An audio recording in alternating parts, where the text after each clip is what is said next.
Her daddy was king of these folks. So now he go from incest to Esau, who hated his brother, getting somebody from that. And now he got this prophetess who called herself prophetess, Jezebel, probably her sister. And now he just going all the way out. And you know what they were capable of and how they turned folk. And then the Hittites, who brought the horses in that God said they're not supposed to multiply. And you know the famous Hittite, right? Uriah. So all the Hittites weren't bad, because David had some Hittites, he had some Moabites, he had some Ammonites in his army, in his mighty army. So they all weren't bad, because God says some you won't enter into the 10th generation, which was pretty much impossible. But he did say some could enter in the 3rd generation. They could get full rights, full benefits to worship, not marry, but to worship, to enter into the congregation of Israel. So it says, and of the nations concerning the Lord, unto the children of Israel, ye shall not go into them. So we know they're not supposed to go into them. Yeah. So if we understand that we are married, you shouldn't be going on the internet and finding a pornographic relationship, somebody that you following, this particular person. You think this is nobody's watching, but you feel like you can go into the internet and get caught in the net and have a relationship, or be on Facebook and communing with old high school flames. Talking about, I see you. You look like you still working out, Everett.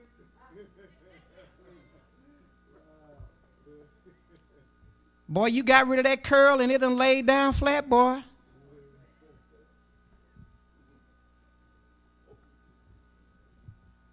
He said, of the nations concerning which the Lord said unto the children of Israel, ye shall not go into them, neither shall they come into you. For surely they will turn away your heart after their gods. Because you don't know what they believe. See, when you go into a strange place, you get into situations and circumstances. So now what he's doing as king is influencing others. And now Ezra has got a problem. Nehemiah's got a problem, because Solomon is doing all of this stuff, and now it's affecting us, because we're affecting the people. You got people that are doing these interrelational marriages, and now they can't even speak the language. Matter of fact, turn to Ezra chapter 9 real quick. You're going to go 1 Kings, 2 Kings, 1 Chronicles, 2 Chronicles, then you're going to hit right there at Ezra. Chapter 9.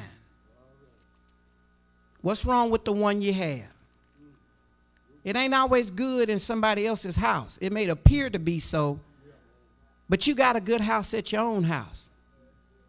And all you got to do is trust the Lord and do what's right and stay in your own house. Quit trying to worry about what somebody else doing, thinking it's better, walking out on something and you don't know what you're doing. Everyone there? Amen. Chapter 9, verse number 1.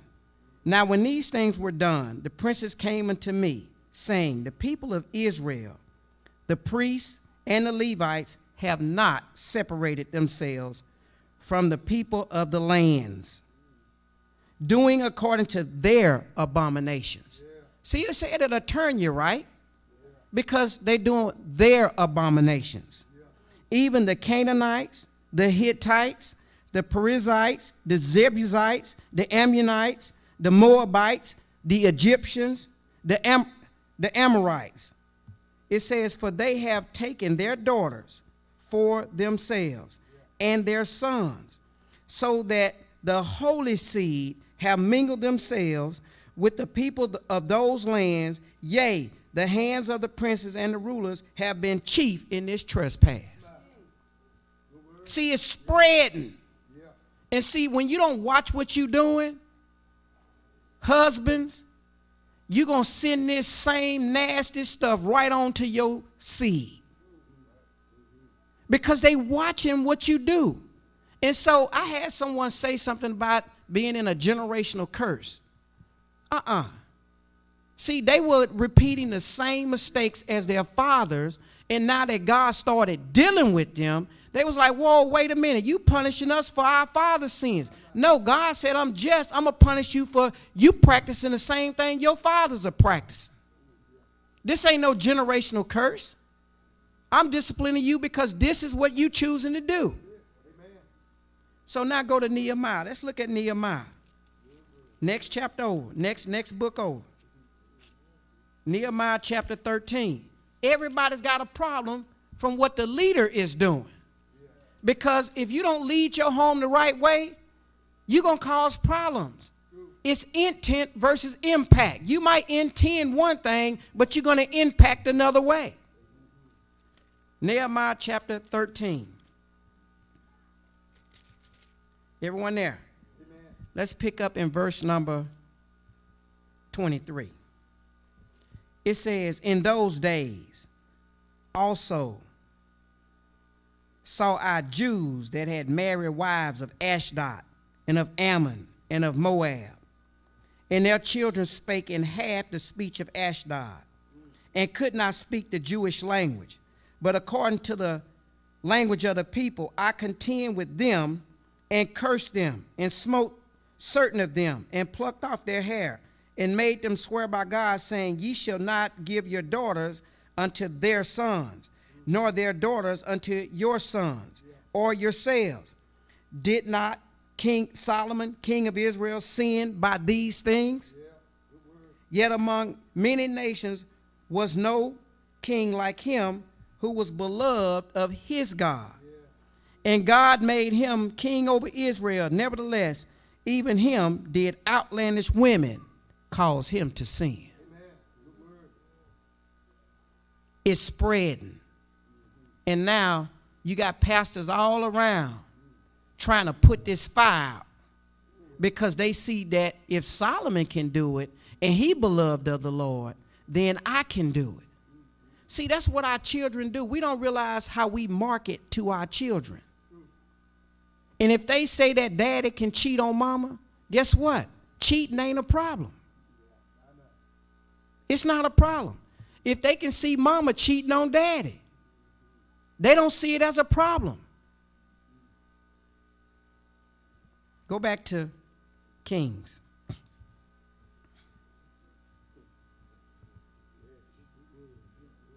What's wrong with the one you got? See, when you really get right and get your heart right, and you know that you praying, it don't matter if God's still working on the other person. You do your part. See, you shouldn't have outside influences. This is the problem here. Solomon has got outside influences. Here's a special man that can discern and has got wisdom above all things. But he caught up in this sexual game. That's why he talked about vanities, being empty. His heart was empty because he was pursuing other things. Found no enjoyment. Went through a period of cynicism and despair. Questioning his life was worth living. His love for spiritual values were replaced by his love for physical pleasures and material wealth. Solomon. Turn to Ecclesiastes chapter 7. Ecclesiastes chapter 7. Now he's talking about his folly. Ecclesiastes chapter 7. Right after Proverbs. Everyone there? Let's pick up at verse number 27. He says, behold, this have I found, said the preacher, counting one by one, to find out the account, which yet my soul, that selfish area, seeketh, but I find not. One man among 1,000. How many did he have? 700 wives and 300 concubines? one man among 1,000. He says, have I found? But a woman among all those have I not found. Because, see, you got one. What's wrong with the one you got? See, he around here looking, and he can't find what he's looking for because he transformed the wrong thing into the wife. But since you married, you might as well go ahead and learn how to make the necessary adjustments and allow God to change both of you. See, instead of you trying to change somebody, you need to let God change you first. Don't be worried about what somebody else is doing. Do your part. We'll have better relationships. Because he couldn't find it. But then he comes back, he wants to talk about a virtuous woman. Go back to Kings. Let's finish this up. Searching, and it's right there with him. His heart turned because he distracted. He's searching for everything else, and what he's looking for is sitting right in his house. His wife, the daughter of Pharaoh.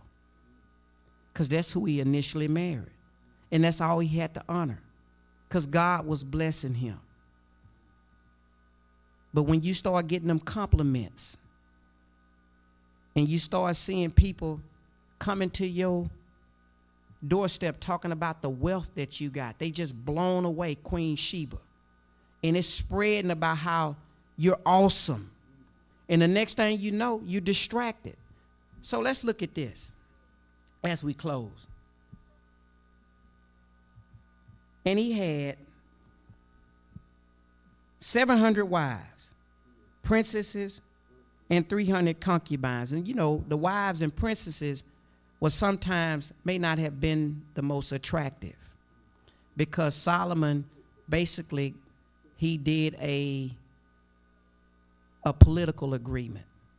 He wanted peace in that area, so he got into fellowship in political arrangements, and he took the wife. But when you start talking about concubines, now he talking about the ones that work at the nightclub. Them ones that going in there getting somebody to inject them to look a certain way. See, that's what he looking at. See, this is compared to them horses. The multiple horses, you start looking at things totally different. Now you're looking at the shapes and all this other stuff. So he's distracted. So his heart is turned away. He don't realize what's going on. So look at this. Let's look at it. Solomon actually became friendly with the world. Solomon was spotted with the world. Solomon loved the world. And then Solomon conformed to the world. That's what Solomon did. So you got to be careful when it says, be ye transformed. You can't be in the world, because when you become friendly with the world and you become spotted with the world, every time we look up, you at the domino game, you coming out the nightclub, you spotted with the world. Now you begin to love the world. And we know we're not supposed to love this world. And next thing you know, you conform to this world. You can cuss your wife out. You can call her all kinds of names that God didn't tell you to call nobody. You can say those things that you know are not ordained of God.